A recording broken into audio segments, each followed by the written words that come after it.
ADHD.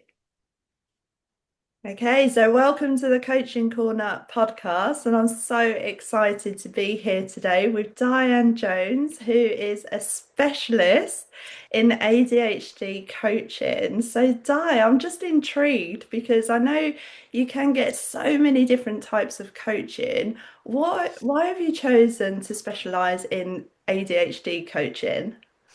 The reason I've chosen to do that is partly for my own personal experience with ADHD, and also the huge lack of support that's out there for people with ADHD. When you think about, somebody who has a heart condition, they get told actually this is what you need to do, or these are the pills you need to take. This is what we need to see you every X amount of months. Whereas when you get diagnosed with ADHD, yes, you can get medication, but it's kind of like off you go.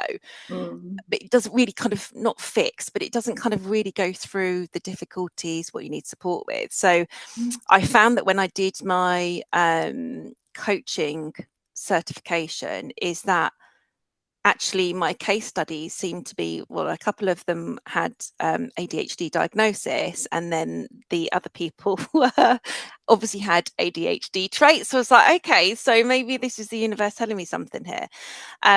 But I think where my real passion comes through is that my personal experience with ADHD. Mm. So, for example, my daughter, she's always had those traits. She's always had the ADHD traits. So when I think about when she was little, in year one, her teacher called her Tigger. Don't really need to kind of give you any more information around that. And I remember at the time, asking, actually, I think, can we start the process around ADHD? And they were saying, no, no, no, she's just a child. She'll grow out of it. It's just, a And that's child really thing. interesting, actually, that you've had that experience because my experience has been like the total opposite. So almost like trying to force a diagnosis, where I didn't necessarily want one because I've had a very different experience in my family with a Mm-hmm. diagnosis. So that was just a personal preference. And I know, like it sounds like yours is kind of the opposite of that. And I really struggled. And I had a teacher that said to me, Sarah, whatever your choice is, just stick with it. It's going to be hard because it's the opposite of what the school wants to do. And it's almost like I was fighting this kind of system, like just like it felt like an uphill battle every single day. And that's on the flip side of it, of not necessarily wanting the diagnosis, but it sounds like you've got ADHD, and then your daughter had the traits, and you wanted that to be recognized. Like, what was your experience as a parent, almost like fighting against this system that wants to do something opposite? If I'm honest, it's horrendous, and I don't think that schools are, and this is a personal opinion, but I don't think schools are set up for children who have certainly ADHD. For example, I remember my daughter came home one day and she said, "I'm annoying," and I said, "What do you mean?" Oh, And bless. she said that she'd been taken, and this was year two. She'd been taken out to do some extra work with, and the person had told her that she's the most annoying pupil that they'd ever experienced. It hurts my heart to say that. Ooh, but and so that was a label that she was given. You're the most annoying pupil I've ever experienced. So, she was what, 7 at that time, and that really stuck with her. And obviously I don't need to tell you I was raging about that. Yeah. um so but again, it's that kind of understanding. It's like, actually, she's not being annoying on purpose. She's Mm. being fizzy because she needs to move her body, because she needs I to fizz love it, that, because being she fizzy. fizzy, yeah, that's what I call it, because I think it's, yeah, it kind of, I know what I'm talking about, effervescent, Yeah. because I'd rather say that she was effervescent than annoying, but that's kind of stuck with her. And I Yeah. think for me, that then struck a chord for me, because I was thinking, but I used to be like that when I was younger. I Yeah. was always like super, super excited about everything. Oh my goodness. So, Hi, Um, can I just ask, yeah. when your daughter was going through the school system, Yeah, had you already been diagnosed with ADHD, or you? no. Because I've seen, I've heard this quite a few times. People say to me that my child was diagnosed, and then I realised actually I've got some of those traits as well, and it's almost like their diagnosis comes after their child, which is interesting. And I think that you tend to find that a lot. So with especially with ADHD, there's normally somebody in the family that's got that. Yeah, Um, because it is a difference in brain structure and the neurotransmitters and everything like that. But um, going off topic again, that's another thing. Bring it back. Um, so I was just told, actually, no, we don't think she's got ADHD. Da, da, da. So it's kind of just yeah, brushed to the side. And then it's only, well, she's 14 now, so it's 3 years ago I started the process because I started to notice when she went to senior school, she was starting to really struggle with right, okay, friendships, with schoolwork. yeah.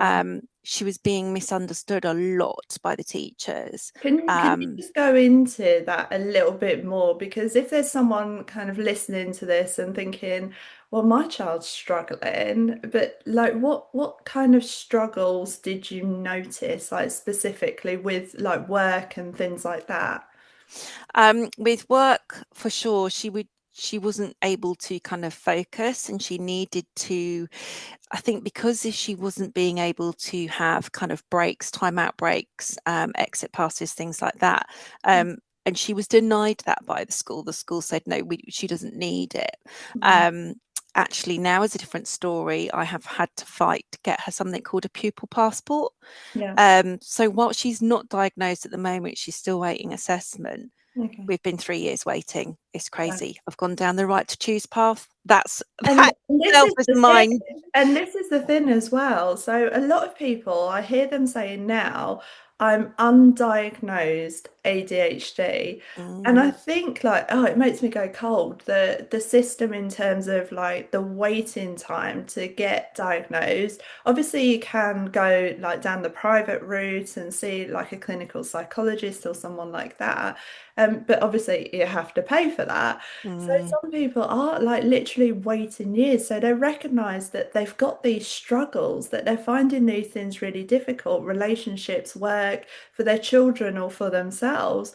Like, and this is where I see your role as absolutely critical in terms of how you can support people, whether they're diagnosed or whether they're undiagnosed, because actually the system is taking so long to get mm. to that point. So just tell us a bit, because I know some people out there might be thinking like, what is the difference between like coaching, as we call it, just general coaching, and specifically ADHD coaching? Like, how do you help people specifically around ADHD? So with my ADHD clients, you tend to find that, well, first of all, there's low self-esteem. So it's people thinking, I can't do this. Why can't I do that? And it's really interesting because I find that most of my clients are undiagnosed and starting that process off. But the difference with generic coaching to ADHD coaching is that it is a little bit more directive. So, for example, some of those questions need to be a bit more directed in terms of what they need and what solutions they can come up with. There are things, for example, I'll just give you an example like body doubling. In order to get over that procrastination or in order to start that kind of dopamine flowing, if you've got that body doubling, that can really be helpful. So, Personally, I Di, find just that tell us a you bit more about body doubling because I've heard it mentioned quite a few times. So, if no one knew what body doubling was, what is it? so it's essentially just that. It's body doubling. It's doubling up with the body, but it's just so that it also gives you accountability. So there are certain apps out there that you can apply with, but basically body doubling is somebody doing something alongside you. Okay. So for example, if you're kind of procrastinating about the washing up, um, You can say to somebody, well, if you've got somebody else in your house, come and stand with me. They don't have to do it for you. But Right. if you've got that person there, it kind of gives you enough kind of oomph to go, right, okay, let's just get this done. Yeah. Especially when it comes to things like paperwork, or, especially being self-employed, that can be, yeah, Mm. accountability And is and huge that's for that. quite interesting actually, Di, when you talk about being self-employed, because I find as someone who hasn't been diagnosed with ADHD, that as a self-employed person, it's difficult anyway. It's very challenging to like create a routine because you have so much freedom of time, but then you have to build your business and get your clients and all of these different things. Like there's quite a lot of hats that you have to wear, and you constantly pulled in different directions. If your brain is operating in a different way, where that is like you just naturally pulled anyway in different directions and you process things differently, like how do you manage that? Well, it's a challenge, not going to lie, but I think, personally speaking, because this is just a passion of mine now, that sees me through, that kind of gets the ball rolling, it Yeah. motivates me, and that's where I want to go. Mhm. When it comes to things like, for example, business plans, or accounts and stuff like that, I might procrastinate around those kinds of things, but that's where body doubling comes in, because actually I know I've got to do those things. Yeah, So either I can tap into, somebody else I know who's self-employed, and go, look, can you just kind of jump online with me for an hour, I love put that. some music on, and then we tell each other what we're going to do, or what the goal is for that hour. Yeah, So I'll say, right, I need to get my accounts done for this month. yeah. And they'll say whatever it is they want to do, and then we'll put some kind of like focus music. Focus music is amazing. You can find some What really what good is stuff your on. focus music that you listen to? So the focus music that I listen to is actually a YouTube channel. Oh gosh, I can't remember what it's called now, but it's actual focus music, but it's Okay, binaural beats, and it's beta okay, waves. So it's okay, a beta output, amazing. because neurotypical, apparently, people work better with gamma waves Okay. frequencies, whereas I know that's I'll come Yeah. back. I'll come back. But so yeah, so put that on, and then just crack on. And actually, again, it's that body doubling, Mm, that's like, for me, that kind of brings my dopamine up, because I'm like, right, okay, because I know it's not socializing, but there's somebody else there, mm. so I'm not having to do it on my own. That's amazing. And what I love about your experience is that it's just like literally so diverse. So I can see you working with people who are working in an organization that doesn't really understand them as someone with ADHD, because you've worked in an organization, and also like like people talk about running their own business, but I think when you've done it, like when, like you said, the accountant, the thinking about the marketing, thinking about the sales, thinking about your social media, like you're doing all of that. And you're a parent, so you understand about like the school system, the challenges with an ADHD child as well. You've just got so much experience, like lived experience that you can offer your clients. I just find it like so exciting about how much you can help people.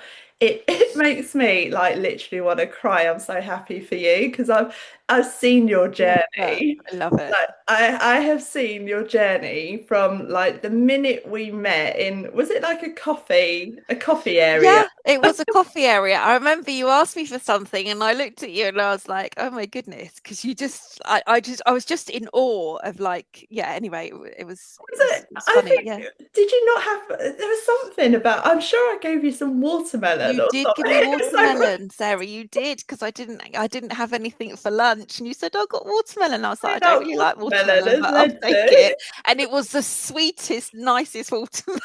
Oh, It's meant to be, Sarah. I remember that day that we met and just watching your journey and seeing like the transformation and everything that you've done in that time is just so inspirational. So yeah, I'd just like to just ask you for other people like listening out there and just thinking, I know I want to work with Di. Like Di is the person for me. She gets me, she understands me, she's lived through this herself, and I know she can help me get through this. Like, how would people contact you and what are the services that you offer? So I have a website which I can send to you so that people can have a look at. I do have free resource bundle on there for executive functioning tools, which actually is really cool. It's free. It's free. Yeah, so there's that. I also do a free connection call for people. Um, in terms of if they're looking for coaching, we can talk through that. My prices are on my website as well. There are some payment options there if people actually need some help with that too. I also offer an access to work call. And that again, you would think that it would be easier for people with ADHD, right? But they don't make it easy. So access to work call, and that's really about tapping into some government funding for people who are either in work, trying to start work, and it's all around what the tools you need. So it could be, for example, for ADHD, typing can be quite boring. Some it's not, some it is. So it's about those kind of software things that you can get funded. You can also get funded for coaching as well for ADHD, to have an ADHD coach. I also offer right to choose calls because that in itself is a complete minefield. I also do offer some kind of, well, again, it's around, there's lots of different, it's multifaceted. So if you think that somebody's got ADHD traits, it's really important to kind of think about if you've always had those, because, I just want to talk about perimenopause. Got to talk about Yeah. that for a moment. So where I'll just make it really simple. So for somebody who's neurotypical, say their dopamine levels are there, and that's what Yeah. kind of help with the organization, focusing, all those kind of tasks. Somebody with ADHD naturally has lower dopamine levels. It's just the way that the brain works and neurotransmitters. When you are hormonal, so when you're getting perimenopause symptoms, they can actually mimic ADHD. But when you have a drop in estrogen, that makes your dopamine levels drop. Yeah. So when we're already here, Mm, like trying to fight for the little dopamine we have, mm, perimenopause hits, and then it kind of drops again. mm. Um, let's not even go there, but that's what makes me passionate as well. So when you're thinking about those traits, you kind of got to think about, did I always have those traits? Was Yeah. I like that as a child? Did I struggle with these things as a child? Because if it's kind of a new thing, there's so many different crossovers. PTSD Yeah. can be a crossover as well. Yeah. So just going back to the coaching, so that's what I offer coaching around ADHD for women who are going through perimenopause. Obviously, like you say, I've got lived experience of being a mother with with those traits, and also being a single parent of a Yeah. teenage person who Yeah. also has Teenage is ADHD very trait, which is just interesting. like so any kind So, of form so of Di, hormones just tell us a bit because you've studied NLP. So yeah. you mentioned like before we started the recording, we started talking about like NLP and how that has helped with your ADHD coaching. Like how specifically has that helped? So within my experience of coaching ADHD specifically, I found NLP really, really helpful. And that's purely because when you think about, well, when I think about my clients, there is a lot of low self-esteem there because we've always been told you can't do this. Why can't you just do that one? So there's a lot of self-blame that comes with Mm, ADHD. So, for example, a lot of my clients are, I should be able to do this, or I should yeah. be able to do that. And some of those NLP, so for example, the shoulds, Yeah, the the question modal back, operators, yeah. the yeah, modal It's operators. almost like the rules that might not be our rules that we've given ourselves, but someone else might have put that in us. Like Mm, you should mm, be able to do this, but you can't mm. do this. I had a client who said that she should have been able to do something. I should have done this, and I said, should you? Hmm. And that, I didn't need to say anything else. Yeah. that is so powerful, because then you could see that she was starting to think, well, should I? And Yeah. then actually the conversation that came from that was actually, that wasn't actually her responsibility. So no, she I love shouldn't have that. had to do whatever it was that she's Yeah. was saying. So, but It, NLP is really powerful, as well as the kind of the creative thinking within that. So when you think about, okay, the switch is task switch, and the kind of off thinking of other things kind of switch in the brain doesn't work great, ADHD style. yeah. So when you think about the kind of the inattentiveness with ADHD, we tend to kind of either think of the future or think of the past stuff that's gone on. That Mm, can create rumination. But where NLP really helps with that mm, is that it starts to shift your wiring in your brain, because then you can go, but does it need to be like that? Can you think yeah. of a different future that you'd like to have? Mm. And that's when the creative center can kick in, and then you're just like, actually, I want to do this, I want I to do love that. it. And And that as really soon as embeds it. you like started talking about creativity, I was thinking about the Disney model and how good that would be in terms of like just giving you that freedom to let your mind go in all different directions and let it create something, but also bringing it back to actually how do I implement this? And it's interesting because when I look at some of the kind of critiques around NLP, some of it is that some people perceive it as being like outdated, that it doesn't really cater for neurodiverse people. It's all about neurotypical. When actually it's just so interesting listening to you talk about how it is so relevant for now, like thinking about people's map of the world and how their difference might be their culture, it might be their gender, it might be neurodiversity. There's so much that you could bring into it that NLP will help with. So that's lovely hearing about that. I'm just mindful of time. So you mentioned your website, you've mentioned your services. We'll obviously put your links at the in the description of this podcast episode. Um, what would be your like words of advice, Di, for people out there who have maybe been diagnosed as ADHD, or they've got a child who they're going through that and struggling with the system? Like, oh, it makes me go cold. Like, I don't know what you're gonna say, but I know it's gonna be powerful. Like, what are your words of advice to them? Okay, so my words of advice are, yeah. So basically, first of all, as a parent, if you're a neurodiverse parent, parenting a neurodiverse child, you know, self-care is priority. It's not a luxury, it's priority. So you've got to put that in place for yourself. So self-care is top of the list. And what I would say is, you know, we okay, we have struggles, we have challenges, but you know, we it's like kind of what I say to some of my clients about, especially when we're talking about their ADHD children, it's kind of almost in the school system, it's like kind of trying to ram a star shape into a square shaped box, and you end up just kind of chipping those kind of sparkly points off. Yeah, Actually, no, we yeah, are we are shiny, we are Tiggers, we do light the room up. And so yeah, just shine, but please, please, please put self-care as top of your list, both for you and your child.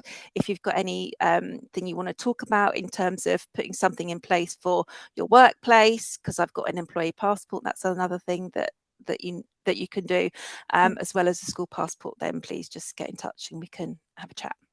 I love that. Well, thank you so much, Di. It's been really interesting, and I always love talking to you anyway, so it's been amazing. Thank you so much. Awesome. Thanks for having me. All right, take care.